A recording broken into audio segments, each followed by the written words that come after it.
Hello students, welcome back.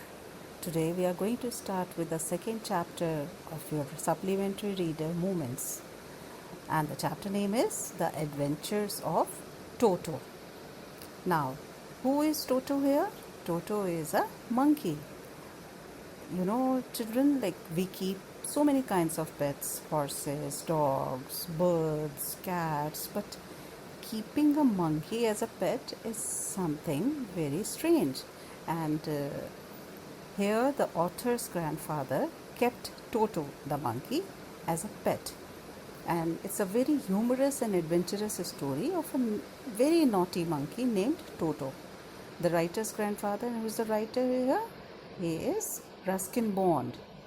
So, the writer's grandfather, that is Ruskin Bond's grandfather, bought the monkey from a Tonga driver just with the sum of 5 rupees. So, let's read how it is.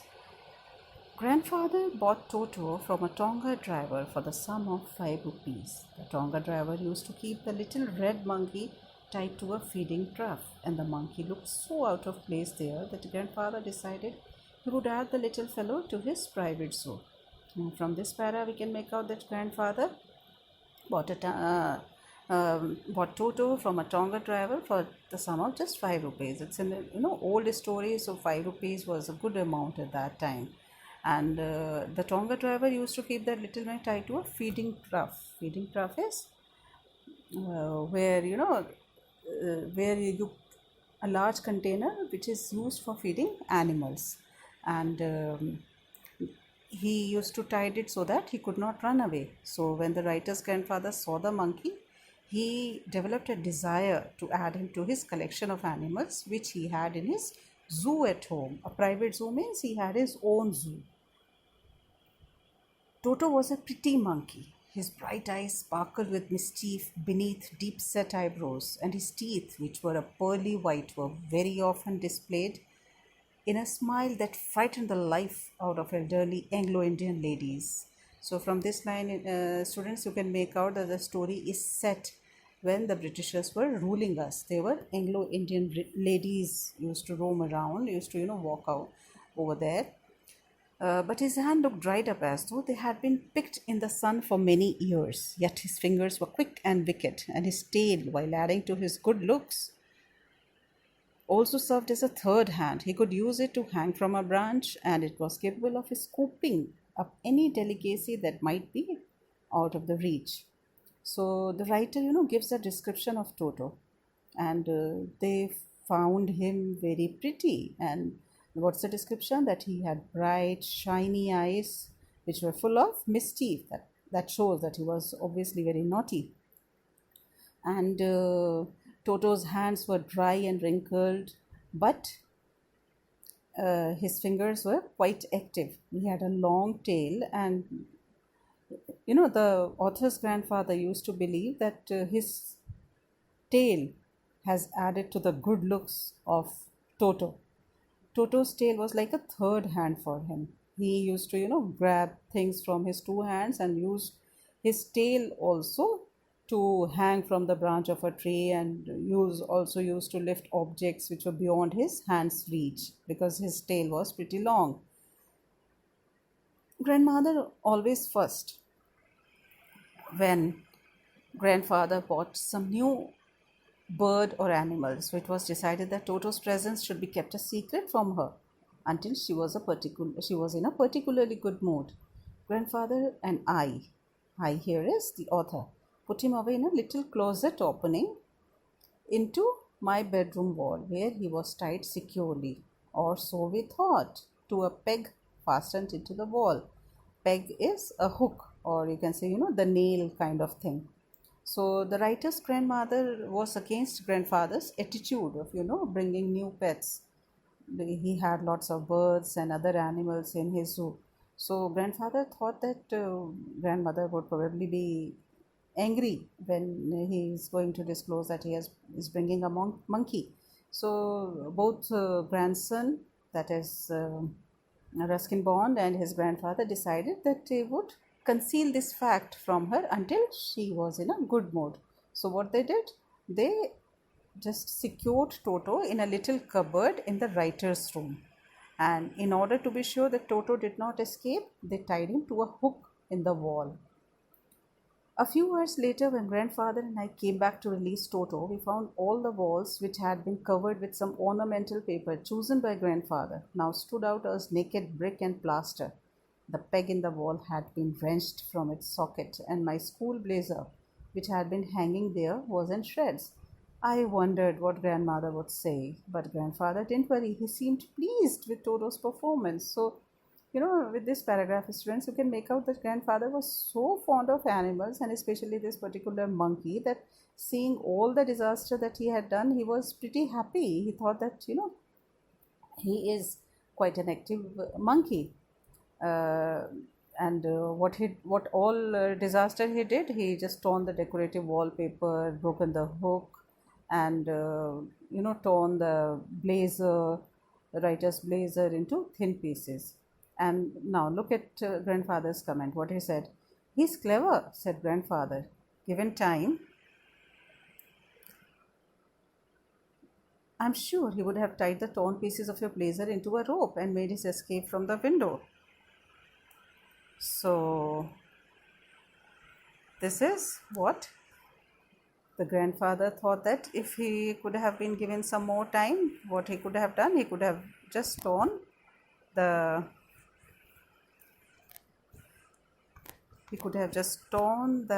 blazer, could have made it into a thin rope, and could have escaped. His presence in the house is still a secret. Toto was now transferred to a big cage in the servants' quarters, where a number of grandfather's pets lived very sociably together. And what all animals were there? A tortoise, a pair of rabbits, a tame squirrel, and for a while my pet goat. But the monkey wouldn't allow any of his companions to sleep at night. So grandfather, who had to leave Dehradun next day to collect his pension in Saharanpur, decided to take him along. So what all animals were there in grandfather's zoo? There was a tortoise, a pair of rabbits, a tame squirrel, and goat, and along with all these animals, now Toto was also there. But Toto was quite mischievous, as it has already been told, and he couldn't, allow other animals to sleep at night. He would constantly shout or do something. So, the writer's grandfather had to leave for Saharanpur the next day. And since it was still kept a secret from other family members, especially the grandmother, so grandfather just decided to take Toto along, as he was unmanageable. That was the reason that he thought of taking him along. Unfortunately, I could not accompany grandfather on that trip, but he told me about it afterwards. A big black canvas kit bag was provided for Toto. This, with some straw at the bottom, became his new abode. When the bag was closed, there was no escape. Toto could not get his hands through the opening, and the canvas was too strong for him to bite his way through. His efforts to get out only had the effect of making the bag roll about on the floor or occasionally jump into the air, an exhibition that attracted a curious crowd of onlookers on the Dehradun railway platform. So, grandfather took him along, but what was the scene?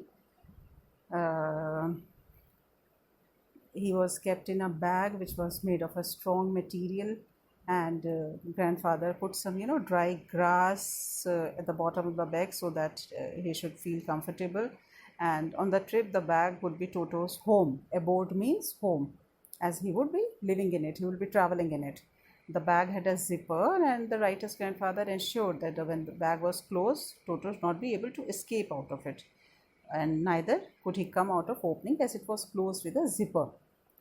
So, but Toto, obviously, as he was naughty, he was mischievous, he made many attempts to come out of the bag, but they all were unsuccessful. And due to this, many times the bag would roll on the floor, or it would certainly jump in the air. All these movements, if other people will see that a bag is jumping in the floor, so it was noticed by other people on the railway platform, and they were very curious to know what's there inside the bag. How can a bag jump? Toto remained in the bag as far as Saharanpur, but while grandfather was producing his ticket at the railway turnstile, Toto suddenly poked his head out of the bag and gave the ticket collector a wide grin. So finally, Toto's efforts were little bit successful when grandfather was producing his ticket to the that ticket checker, and the ticket collector was surprised to see. He gave a wide grin. He was surprised to see a monkey from the bag, and the poor man was taken aback. Who's the poor man here? The ticket collector. But with great presence of mind and much to grandfather's annoyance, he said, "Sir, you have a dog with you. You will have to pay for it accordingly." Now, the ticket collector, was surprised. He was astonished and maybe a little bit disturbed to see a monkey in grandfather's bag.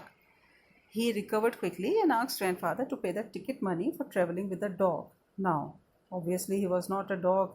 It was very much clear to everyone. In vain did grandfather take, Toto out of the bag. In vain did he try to prove. He had to take it out just to prove that it's a monkey, not as a dog, or even as a quadruped. Quadruped is an animal which has 4 feet. Toto was classified a dog by the ticket collector, and 3 rupees was the sum handed over as his fare. But ticket collector was not agreeing on any condition. He was just taking his stance and was saying that it's a dog, and you have to pay 3 rupees as for Toto's ticket. Then grandfather, just to get his own back, took from his pocket out pet tortoise and said, "What must I pay for this, since you charge for all animals?" Now grandfather is also quite naughty. He took tortoise also along with him, and he got so irritated with ticket collector that he took out the tortoise from his pocket and asked, "If you are charging for the animals, what am I supposed to pay for this?"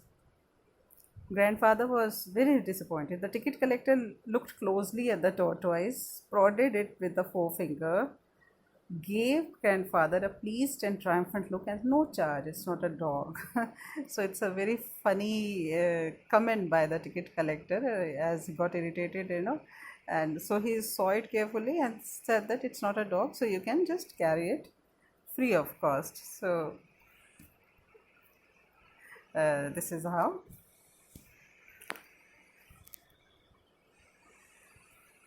Okay. So when Toto was finally accepted,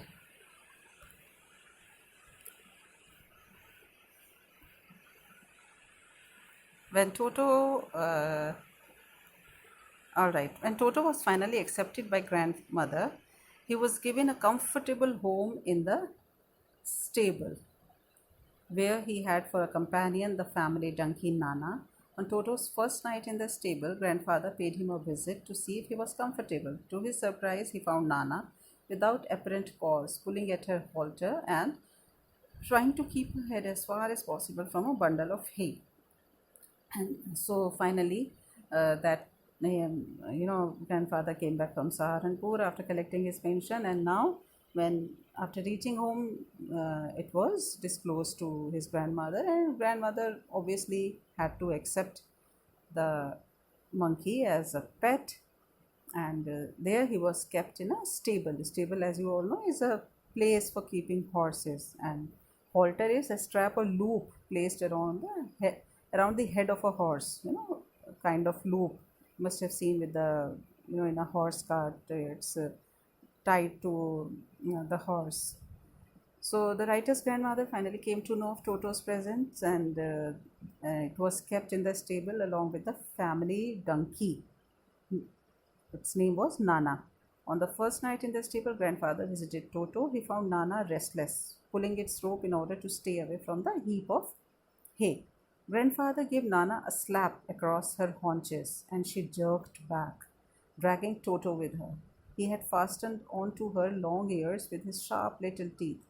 Toto and Nana never became friends. So, though Toto was sharing Nana's stable, but they never became friends. And grandfather, rather preferred to hit Nana than to scold Toto.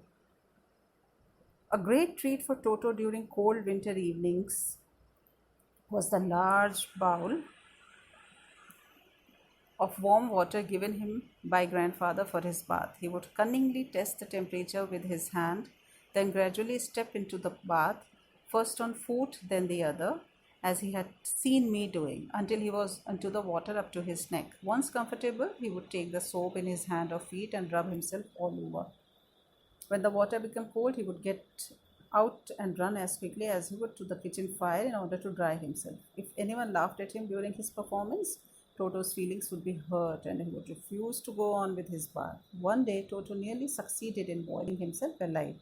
So, you all know, students, that monkeys are great copycats. They just love to copy others. So, in the winter season, obviously, it's quite cold in Darjeeling where Ruskin lives.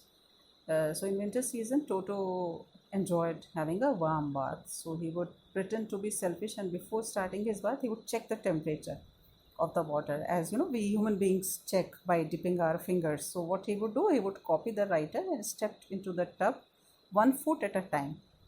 You know, quite smart. If he is copying, that means he is applying his mind and is quite smart. So as he used to see the writer doing that way, so he also used to check the temperature. That shouldn't be too hot. He used to worry about himself also. Finally, he would sit in the water with his face out of it. Then he would rub himself with soap. So he knew how to take bath. When the water became cold, he would run out of it to the stove in the kitchen in order to dry himself. So he knew all the tactics of how to keep himself in a good condition. Toto, got annoyed if it was laughed upon. So he had feelings also. He would get hurt and then refuse to take bath. So, all these incidents are remembered by writer, that how, Toto used to behave. So one day, now what happened? It's a very interesting incident that happened one day. A large kitchen kettle had been left on the fire to boil for tea, and Toto, finding himself with nothing better to do, decided to remove the lid. Finding the water just warm enough for a bath, he got in with his head sticking out from the open kettle. This was just fine for a while until the water began to boil. Toto then raised himself a little, but finding it cold outside, sat down again. He continued hopping up and down for some time until grandmother arrived and hauled him, half boiled, out of the kettle. Hauled him means pulled him out. So one day what happened, in a large kettle is, you can say, in a large vessel kind of thing, water was boiling on the stove. Toto climbed up to the stove and removed the lid from it. Monkeys are, quite smart and sharp. He felt that the water was warm enough for him to take a bath. So he thought that maybe he can just take another bath, because he enjoyed having bath in warm water. So he entered the kettle with his head out of it. When the water started boiling, it became obviously hot for Toto. So he thought of coming out of the kettle, but as the temperature outside was cold for him, he became confused. He thought, let me again go inside. He was feeling cold outside, and inside it was too hot. So he was, kept on jumping in the kettle for a while. Sometimes inside the kettle, sometimes outside the kettle. If he is inside, he was feeling too hot. As the water was boiling, it started boiling. And if he's coming out, it was too cold. So it was, when grandmother saw, then when she arrived and saw that all these happenings, she just shouted at him and took the almost half-boiled monkey out of the kettle. So all these mischief he used to do. If there is a part of the brain especially devoted to mischief, that part was largely developed in Toto. He was always tearing things to pieces. Whenever one of my aunts came near him, he made every effort to get hold of her dress and tear a hole in it. So, this kind of mischief he used to do. And the author is saying that if there is a part in our brain that governs our ability to create mischief, then that part in Toto's brain was highly developed. He was full of mischief and had great capacity to be naughty, to do all kind of mischief. And he was always busy doing mischief, especially with the writer's aunt. And he always tried to tear her dresses. So one day at lunchtime, What happened? A large dish of pulao stood in the center of the dining table. We entered the room to find Toto stuffing himself with rice. My grandmother screamed, and Toto threw a plate at her. One of my aunts rushed forward and received a glass of water in the face. When grandfather arrived, Toto picked up the dish of pulao and made his exit through the window. We found him in the branches of the jackfruit tree. The dish is still in his arms. He remained there all afternoon, eating slowly through the rice, determined on finishing every grain. And then, in order to spite grandmother, who had screamed at him, he threw the dish down from the tree and chattered with delight when it broke into 100 pieces. So, students, you can see that his mischief, or his all those things of creating trouble in the house were increasing day by day. So one day, as the writer remembers, what happened, that there was a pulao on the dining table and he started eating right from the dish, directly from the dish. And when grandmother screamed at him, he just threw a plate at her. And when another aunt came to stop him, he threw a glass of water. So, and when grandfather arrived, though he didn't throw anything on him, but he just went out with the dish of rice, and he remained out there the entire afternoon and sat on a branch of the jackfruit tree. And he was determined that he should finish all the rice. And obviously, grandmother was angry. She was annoyed with him. She screamed at him, and he wanted to annoy her further. He was not, guilty or something. And he further annoyed her by throwing the dish on the ground. And when it broke into several pieces, he just chattered with delight. He was happy. So obviously, Toto now was not the sort of pet we could keep for long. Obviously, no one would like to keep such a pet in the house, because every now and then he was creating nuisance in the house. Even grandfather realized, though grandfather was very fond of him, but even he realized that we were not well to do and could not afford the frequent loss of dishes, clothes, curtains, and wallpaper. So grandfather found the Tonga driver and sold Toto back to him for only 3 rupees. So grandfather, even if we are rich, we just can't keep on wasting the money on these kind of wastages. So grandfather, they were middle class family, and as his mischief was increasing day by day, so grandfather also thought that they cannot afford the frequent loss of the dishes and the clothes, and he was breaking the dishes again and again, and the wallpaper, and the tearing the curtains. So grandfather sold Toto back to the same Tonga driver for a sum of 3 rupees. So he bought it for 5 rupees from the Tonga driver, and after all this loss, he sold it back with the sum of 3 rupees. And as you know, students, Ruskin Bond is a very well known author, and I'm sure you have enjoyed the story and will be reading it very soon.